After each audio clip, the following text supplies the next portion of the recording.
So I'm the government person, I know, pretty official, but I will try to take you out of the box for the next 10 minutes. And if we've been to Jakarta and New Delhi, I want to take you to Israel. I want to present the case of Israel and why Israel has become a startup nation, an innovative lab. If you're dealing with these topics, you probably heard about that. But let's try to go beyond that buzz. I will try to explain what's happening in Israel when it comes to the ecosystem of innovation, digitalization, and what's in it for you. So, first of all, oops, where is this going? Can someone help me? Yeah, okay, so this is it. So who am I? As I said, my name is Hemdat Sagi. I'm a commercial attaché at the Israeli embassy here in Berlin. And my mission is basically to help Israeli companies do business in Germany. I speak on a daily basis with hundreds, on a yearly basis, that's more correct, hundreds of Israeli companies that want to open doors here in Germany. I'm a part of a network of 44 commercial attachés around the world that are giving that service. And what kind of service do we give? We assist in scouting for German companies that wish to establish some activity in Israel. We organize matchmaking events, road shows, initiate different business events. And guess what? We do that for free. And why is that? Because we're a government. That's, that's the plus for you. Not sure for me. As I said, now this is not working. Okay. Israel, a few of the buzzwords about Israel: young, compact, growing, diverse, restless. Let's examine a few of them. Okay. Sorry. Okay, so Israel, it's pretty young, yeah, it's 67 years old, and all these buzzwords will lead us to the point which I'm trying to make about how Israel became the innovation hub that it is today. It's compact, relatively, it's only 8 million citizens. GDP growth in the past few years has been 4.2%, which is very high. It's very diverse. There's actually different climate, different weather, different people. It's a melting pot, and it's restless. Yes, 1% of the world news focuses on Israel. Let's dive a bit deeper. If this works, I will be very happy. If you have a different, okay. So, and as I said before, the entrepreneurial DNA, let's back it up with a few facts. First of all, Israel is #1 in density of startups ventures per capita, just after the Silicon Valley. Tel Aviv, which is Israel's business center, is ranked the second best innovation ecosystem globally. In 2015, it was actually ranked in the 5th place, but it's just because they use a different methodology. And what are the reasons? Trying to sum it up, I'll try to touch a few topics. First of all, R&D. There's massive investments done in R&D. There's 4.5% of the civilian expenditure is spent on civilian R&D. Then there's the Army. Actually pretty surprising. But the Army is a hub for growing founders and ideas that are then translated to the civilian market. So a lot of young people that go to the Army, and in Israel it's a mandatory service, if they serve in excellent units. One of them is A200, which is one of the well-known intelligence units of the Israeli Army. And then when they leave the Army, they have a lot of capabilities to found their own company. They have skills, intelligence skills, IT skills that they gain in the Army. So very quickly, they go out, and at the age of 23, 24, they're already founding their own companies. So that's the second reason. Then there's the cultural aspect, which is always fascinating to me. Israel is, as I said, is a melting pot. There's different people from different countries have come to Israel. It's an immigrant society.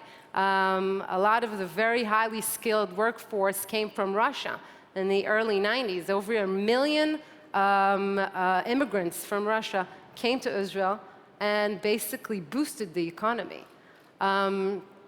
and that becomes that brings to a very, very diverse society, as I said, and also for a problem-solving orientation, because Israel is a small country. It's an island economy. Obviously, it's not surrounded with the most friendly neighbors, but it really, people always think out of the box, how to solve a problem, and this reflects to the business attitude. A lot of people would call it, in one word, chutzpah. And chutzpah, maybe you've heard of it in Hebrew, is something between being sassy and courageous. So if you have that chutzpah, then you're not scared of failing. If you get a no, then you'll try a different door. And as a person that works with Israeli companies all the time, I can tell you that they have a lot of chutzpah. Sometimes you need a lot of tolerance, but I can appreciate it. And last point, as I said, there's really high tolerance for failure. If you started your own company but failed, then it doesn't matter. I mean, the banks are not going to shut you off, and you're still going to have a chance because you'll be actually more appreciated for trying, and then you'll have more experience with your next startup.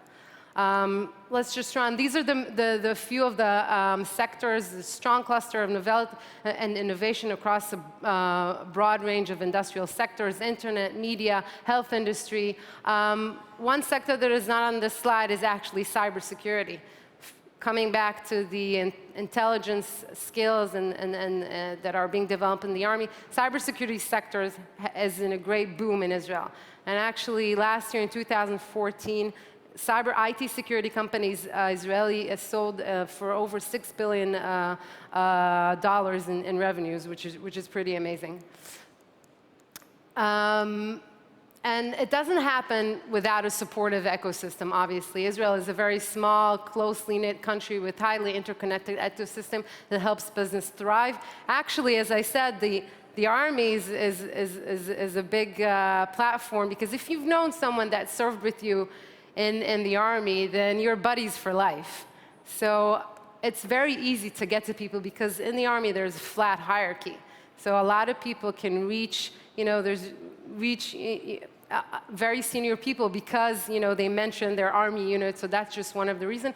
Other than that, as I said, the cultural aspects are a major attribute. The government support, I just spent a few words about that, being a government representative myself. There's substantial government support. Actually, in the early 90s, Israel identified the fact that it needs to be more of an open economy and attract international investors. So the government established a VC fund, a government VC fund that was called Yozma Initiative. And it actually called foreign investors to come to Israel to invest in companies, and the government shared the risk. 50% of the investment was on the government side. And that really brought a lot of foreign VCs and companies to Israel. Today, Yozma does not exist because there's actually no need. So we have 70 foreign VCs that really are the oxygen for the development of the startups. Then there's other support programs, there's incubator programs, there's incentive and grants for foreign companies. In fact, my ministry, which is the Ministry of Economy, has a chief scientist, and that's his title, and he's actually the CTO of the ministry. I don't know of many government ministries that have a CTO. And his department invests 400 million euros per year in civilian R&D and in startups. As I said, this government support and the ecosystem led to 300 leading corporations that have opened R&D centers in Israel and all these clusters, and these are just a few of those names. Let's check out where the German companies are. By country origin, we only see 5% of German companies in Israel. There's Deutsche Telekom, Merck, SAP, but we want to see more. These are the examples of the German companies, and that's actually my call for action. We are open for business. I believe there's a strong compatibility between Israel and Germany, and obviously other participants representing other countries.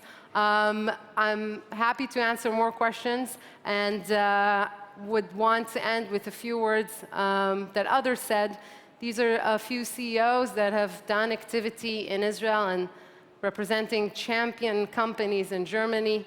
And they're here on the slide. Thank you. That's my contact details. Feel free to contact me at any time. And just on a personal note, I just want to say thank you for Bitcoin, because this year we're celebrating a special year for the German and Israeli relationship. It's 50 years that we're marking. And the first event that we did this year, January, to mark that relationship was hosted by Bitcoin as well. So now we're ending it with another Bitcoin event. Thank you.